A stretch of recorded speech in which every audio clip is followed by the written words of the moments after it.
Your favorite artists, new music discovery, candid conversations, unfiltered, loudmouth, little lady, lots of music history. Broadcasting live from New Jersey, it's the Carr Stereo Podcast with Terrie Carr.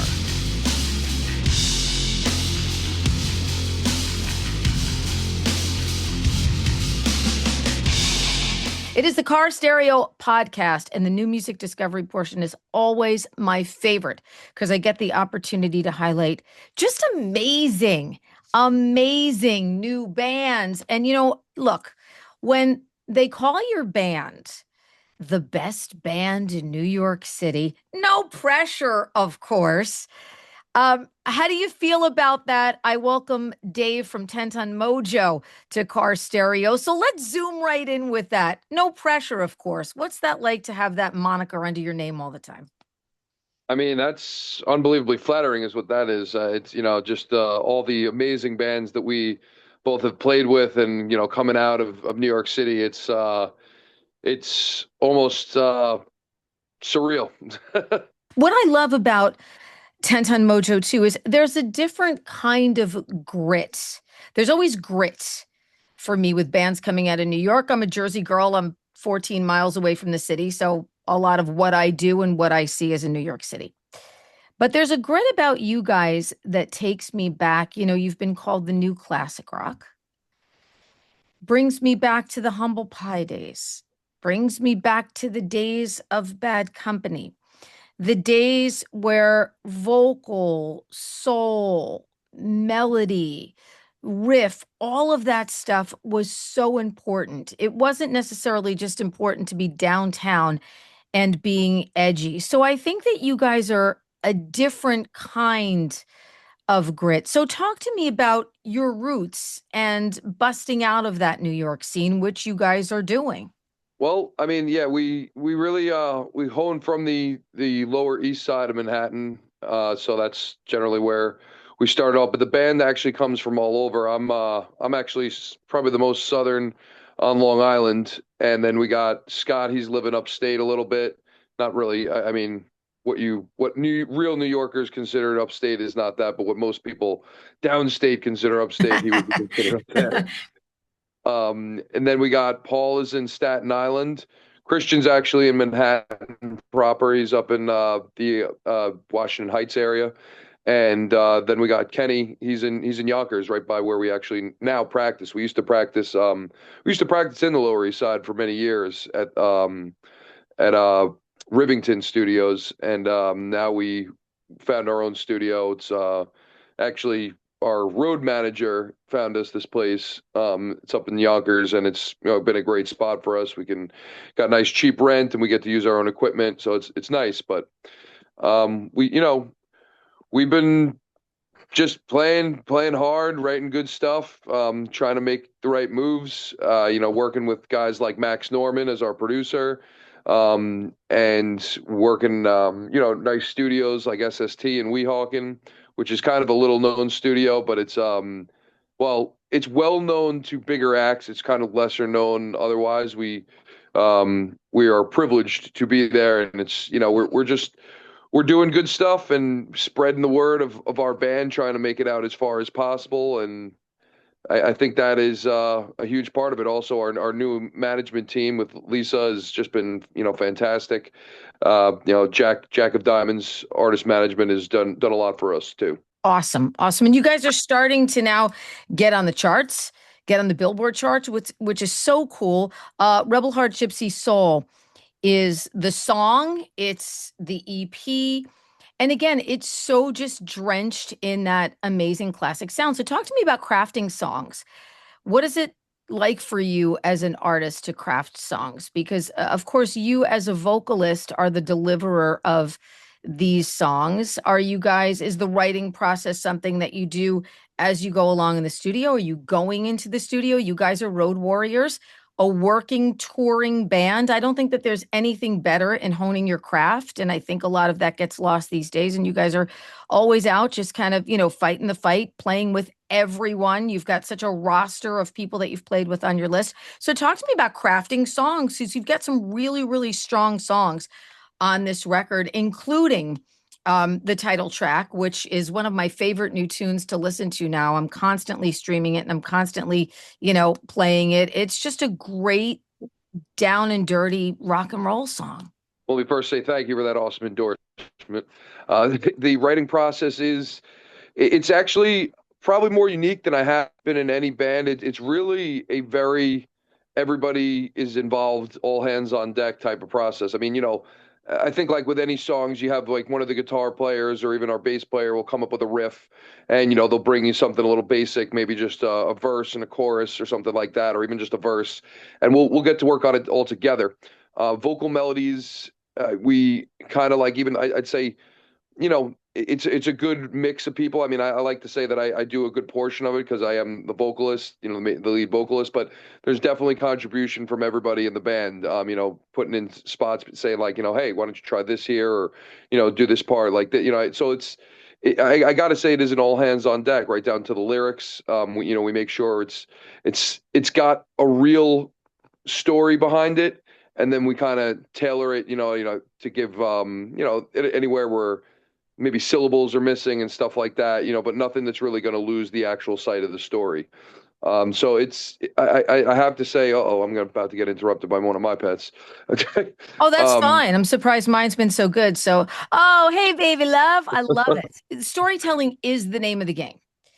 If you don't have songs, you don't have anything. You gotta have songs. And the songs are so strong, whether it's Rebel Heart, Gypsy Soul, whether it's Easy Come, Easy Go, Bad Love, Carmelita. You guys have super strong songs. Are you all together when you record too? Is it old school? I was talking to an artist recently, like, and then they'll send the drums, or, everybody does things differently. But I get the vibe that you guys are kind of in the same room together. That's my vibe. I could be wrong. No, you're 100% right, and we're going for that vibe, and I think that's partially why we get that. I'd say for this next one coming up, this up and coming album, we're definitely working harder than I think we ever have before. A lot that goes into that as far as figuring out tempos, like tempo mapping, which is all stuff that people don't really want to necessarily, not the juicy stuff, but it really makes the writing process a lot easier when you get in there, and a lot cheaper, because the studio we are in is in pretty high demand and pretty expensive. We want to make sure that we're getting the best bang for our buck. So we've learned a lot, from the previous stuff we have recorded, and I would say to answer your question, it's 100% live room. We like to do it all together as a band. In fact, I know Max does like to use a lot of my scratch vocals, which become the main vocals. So I mean, I do end up in a booth at some point, but a lot of times it is used directly, like Rebel Heart, Gypsy Soul. I don't even think I was actually in a booth for that. I think that was all just that was all just the live go around. We usually mostly focus on getting that drum sound first. So if we can get something good out of that, then we can always lay other stuff over on top of it if we need to.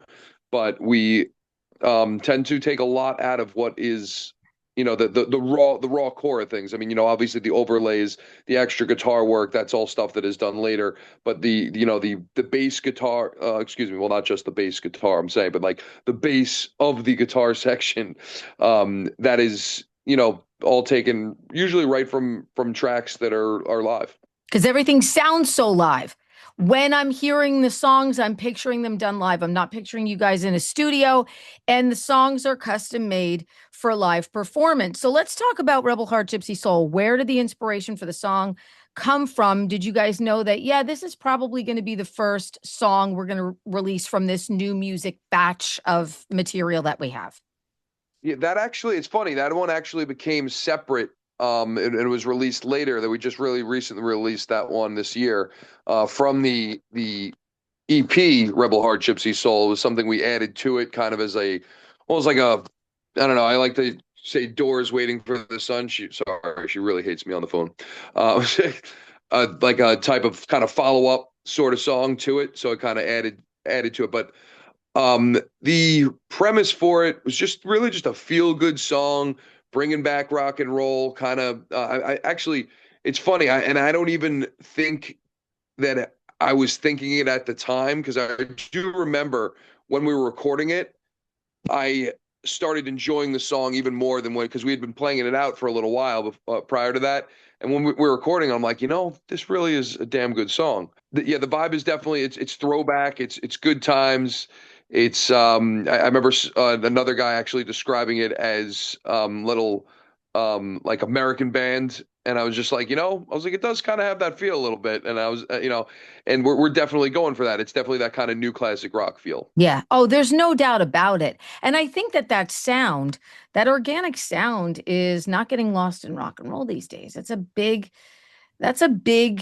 sound for people, whether you're looking at bands like Rival Sons or Dirty Honey or Greta Van Fleet brought that back, Crowbot started with that organic sound, a while ago. And I love, love, love those guys. And look, Me too. we need more fun in rock and roll. We want to go out and we want to have that kind of vibe and that kind of party vibe. Well, I mentioned like 70s bands like Bad Company and Humble Pie, but I also hear a little bit of it like an 80s flavor. And I mean that in the best possible way. I mean that in the party rock kind of essence of what you guys are doing. I feel like when I'm going to go to a 10 Ton Mojo show, I'm going to have a good time. Like I don't, that's just the vibe that I get. Oh, we're going to see 10 Ton Mojo. They're the opening for so and so. Oh yeah, that's going to be a great time. That's going to be like a fun vibe. Is that something that you guys always want to bring into the music as well? Because that's what I hear and that's what I feel. Oh, definitely. Yeah. I mean, look, it's like that's kind of why we go with that kind of all-encompassing classic rock, new classic rock vibe. I mean, you know, as much as we're probably more a 70s kind of sounding, we definitely, the 80s is 100% in there. I mean, the 80s was a big part of classic rock as well. So and even now, the 90s and the grunge era. But I would say we definitely are striving for that sound 100%. And you touched on a bunch of bands that I really love. Actually, all four of those bands that you mentioned there, I really love them. I'm glad you mentioned Crowbot too, because I don't hear them as much They're mentioned in that. I so love them. underrated. And oh my Oh, God, Brandon Yeagley's like one of the best vocalists in rock and roll, and he never gets the credit. I did an event with him and people were yelling out like covers. And he's like, you know what? For the next segment, we're just going to do a bunch of covers. You guys yell out whatever you want to hear. And we went from Soundgarden to Rainbow to Peter Gabriel, and he was just nailing like Aretha. He did some Aretha. I mean, just a really, really super underrated band. And I hear, when I was like making my notes about 10 Ton Mojo, I'm like, my first band I put in there actually was very Crowbotish. oh, I mean, that's awesome and flattering also. Those guys are incredible. And it's, funny you mentioned covers there and you're talking, the bands that are relevant, kind of throwback style music. It does seem to be that might be the case where there's a lots, all the tribute bands out there really are all much generally, I mean, not all of them, but I'm saying, you got your Taylor Swift covers and stuff like that. But for the most part, you're seeing a lot of classic rock style tributes and cover bands, and that's really, almost filling the market. And you're not seeing as many original bands, I think, lately. And I think it's, that might partially be the case. It's like they haven't really touched or gotten better than that sound that is there. And I think that's something that is been lost in music for maybe the last 10 years, like as far as getting noticed heavily, and now it's starting to come back. I feel like I think bands like like that you mentioned are really big pioneers for kind of bringing it back as well, and we're trying to do the same. Yeah. And I hear a lot of bands that are drenched in that vibe. And I that's my favorite kind of vibe. So who's the favorite artists that you guys have played with? You guys have had so many different people on your roster. And I mean, and like everybody from, Quiet Riot to John Five to like, there's just been so many genres. That's what I also think is the beauty of a 10 Ton Mojo, because I think that you guys could kind of fit on any bill, whether it's a super heavy artist or somebody who's, a little more 80s flavor or got a little more of a pop rock sound or southern rock. Like you guys just can kind of check all those boxes. So who have been some of your favorites that you've actually played with? Oh man, I mean that's tough. I mean, you did mention Quiet Riot. We got to play with them with Rudy Sarzo. I mean, that was The phenomenal. GOAT. Oh, The GOAT. I that was love the Rude. He's just amazing. He's such a in- GOAT, isn't he? incredible, Incredible. Yeah. definitely. Just an honor to be on the same stage with them the same night. It was great. I mean, I definitely want to mention the late great Ace Frehley. We just opened for him May 2nd, and I guess this was his final tour. So we were very, very lucky and humbled to be on with him, and that's that could be one of the biggest up there. I mean, member of Kiss is just huge. Texas Hippie Coalition, Oh, they're love them. Oh, fantastic. And they're not, like on the same upper end, but I mean they're doing great stuff. They're doing lots of touring, and great they're a phenomenal musicians, powerhouse. Oh, phenomenal, incredible, phenomenal, incredible. phenomenal musicians. Yeah, I mean, I'm looking at all the bands that you guys have played with, and I'm just like, wow. And that I think is the testament too to a great rock band, because there are people at your sets if you're opening for someone else, and you always leave the crowds. I've seen you open for a bunch of different people, and you always leave the crowd wanting more. And, everybody always has a great time at a 10 Ton Mojo show. That's what it's all about. I think that's what rock and roll is all about. Oh, definitely. You gotta. I think one of the things we love to say is leave them asking for more. You know what I mean? Like that's you always wanna walk off the stage, people being like, oh, I wish you were playing a little bit more, and more often than not we hear that, and it's great. It's flattering. It's energy, it's everything you really want in that scene. I mean, it's and then not only that, you get to see other great music around you, like because we tend to be main support for a lot of bigger bands as well. So I mean, it's just awesome to be able to just go back out there. I'll go behind the merch booth or I'll hang out in the crowd. I'm just like, hey, this is fantastic. I get to be both a fan and a celebrities. And the guy in the band, and the guy in the band. What do you Yeah. think are the biggest hills to climb in the music business these days? Things change so rapidly. I've been on the other side in the radio side for so many years. And now I think we're in a period of time where things are not changing yearly, but they're changing like almost like weekly. Like everything seems to have flipped a switch. Do you think it's easier for bands with social media? Do you feel more independent now and less dependent on got to get a record deal, got to do this for a company? What do you feel? What do you feel? I mean, social media does help out a lot as far as getting out in general. But I would say it also at this point in the game, it kind of it's almost like the 70s itself, where there was lots of great bands, but some of them don't get heard or seen because for whatever reason they're just lost in this mix. It's like a needle in a haystack. So it does matter how you're promoting, where you're promoting I mean, I'd say advertising helps just like, anytime, but it's a different game today, whereas the labels don't seem to have as much of the I guess leeway, I mean, to take, I think I mentioned earlier, someone like Taylor Swift, used her prowess as far as business sense. I mean, you know, creating the label yourself, finding the infrastructure, finding the people, finding different ways to get out there, people with connections, people with the sound. Those are really, I think, more of the ways that we have moved up. Like I think I mentioned earlier, we working with people like Max Norman, the studio we worked in. Actually, kind of my background is the board from the studio we're at. Getting Jack of Diamonds on board with Lisa. I mean, these are all things that have really helped us move forward. You post some flyers on Facebook or Instagram or whatever, TikTok, any of these things, and they go unnoticed. Most people don't care. They're generally the same old flyer, this and that. No one really I mean, you get some real good artwork in there and some stuff that looks kind of like those old, that old sound with a new digital, view on it. And it catches eyes and people are like, whoa, what's that? Like, I got to take a look at that. Now it's, oh, who's this band? They look pretty cool in it. And it says what kind of music you're playing within it, because people don't know, they're very unlikely to want to check you out. But if you see the image looking like what you think the band sounds like, it really, and I don't really know how to explain that any better than that, but like it helps a lot. because people know what they're getting. Yeah, the return on attention is so difficult these days. I mean, it's not like it used to be where you had someone's attention, eyes on an album, record companies in somebody's ear that works at radio. It's a whole different thing because we are flooded. And this is what we do all day. Bam, bam, bam, bam, bam. We just scroll all day long and there's a million things to see. So the return on attention is almost virtually impossible. But bringing up Taylor, I think, is brilliant because you just don't let somebody just take all your shit.